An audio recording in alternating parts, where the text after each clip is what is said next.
This is Mhleng Ayanda Sobani. I'm the co-founder for Amedi. At Amedi, we have a digital application called Soko Safiri, Sauti ya Shamba. We have realized that most of the farmers in Kenya, 3/4 of their produce, it goes to waste because they do not get the market accessibility.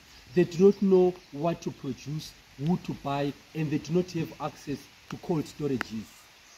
As Amedi, through Soko Safiri, we are going to connect the farmers, the processors, the transporters, and the buyer on one application, Soko Safiri. Our solution is simple.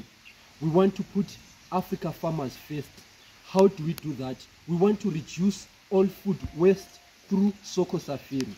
Farmers are going to be connected, buyers are going to be there. If a buyer types avocados, they just pop in, and the farmers, those who are producing avocados, they shall receive. Thank you so much. Putting Africa first. Soko Safiri, Sauti ya Shamba. Asante sana.